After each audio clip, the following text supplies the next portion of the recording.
আপনি যেই কোনো বিপদের যেই কোনো প্রয়োজনের দোয়া যদি কবুল করাইতে চান, তাহলে একটা সিস্টেম আছে। প্রথমে 100 বার আয়াতুল কুরসি, 100 বার দুরূদ শরীফ পড়বেন, 499 বার পড়বেন লা হাওলা ওয়ালা কুওয়াতা ইল্লা বিল্লাহ, এই পর্যন্ত। আগে না, কিন্তু যে সময় 500 বার পুরো হবে, শেষ বারে পড়বেন লা হাওলা ওয়ালা কুওয়াতা ইল্লা বিল্লাহিল আলিয়্যিল আযীম। 500 পুরা হয়ে গেছে, তারপরে 100 বার দুরূদ শরীফ পড়েন। এইভাবে কয়েকদিন পড়া দোয়া করেন। হাদিসের আলোকে, কিতাবের আলোকে বোঝা যায়, এটা এতটুক বলা যায় যে কোরআন মাথায় নিয়েও বলা যায় যে আপনার দোয়া কবুল হবেই হবে, হবেই হবে, হবেই হবে। আপনাকে প্রথমে 100 বার দুরূদ শরীফ মনে উঠলো, এই জন্য বললাম। 499 বার লা হাওলা ওয়ালা কুওয়াতা ইল্লা বিল্লাহ। যে সময় 500 পুরা হবে তখন পড়বেন পুরাটা লা হাওলা ওয়ালা কুওয়াতা ইল্লা বিল্লাহিল আলিয়্যিল আযীম। তারপরে 100 বার দুরূদ শরীফ পড়ে আপনি দোয়া করেন।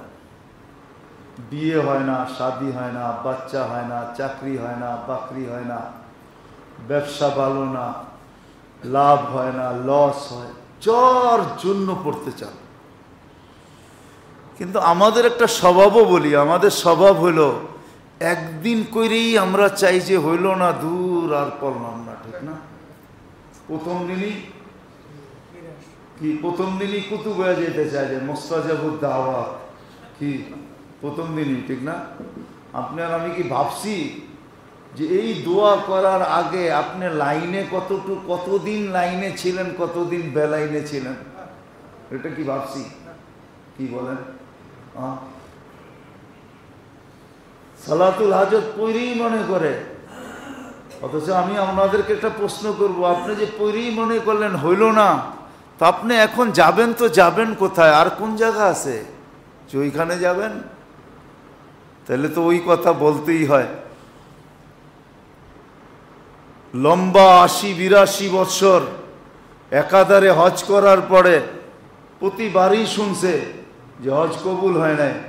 তো একদিন পিছের থেকে এক যুবকও শুনে ফেলছে, তো বলছে, চাচা বৃথা চেষ্টা কেন, শুনতেছি তো কবুল হয় না। হয় নাই?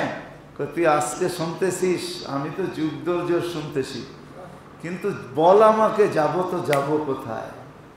যাব তো এই দরবার ছেড়ে কোথায় যাব? এটা কথা ছিল না, এটা যেন অ্যাটাক ছিল। সাথে সাথে আরো সে অ্যাটাক হয়েছে মনে হয়, উপর থেকে আওয়াজ আসছে, এই বৎসরটাও কবুল, পিছেরটাও কবুল, পিছেরটাও কবুল।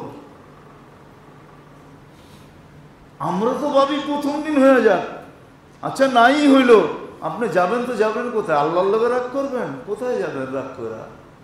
রাস্তা দেখান না আমাকে। এই জন্য মেরে দোস্ত, উচিত হলো করতে থাকা। তো যেটা যেখান থেকে বাহির হয়ে গেছি, আপনি যে কোনো প্রয়োজনে আপনি একদিন না, 2 দিন না, সপ্তাহ 2 সপ্তাহ পড়তে থাকেন আর দোয়া করতে থাকেন, কবুল হবেই হবে। এটা কসম খায়ও বলা যায়, কোরআনে হাত রেখেও বলা যায়, কোরআনে মাথায় নিয়েও বলা যায়, যা কিছু করে বলা যায়, কবুল হবেই হবে।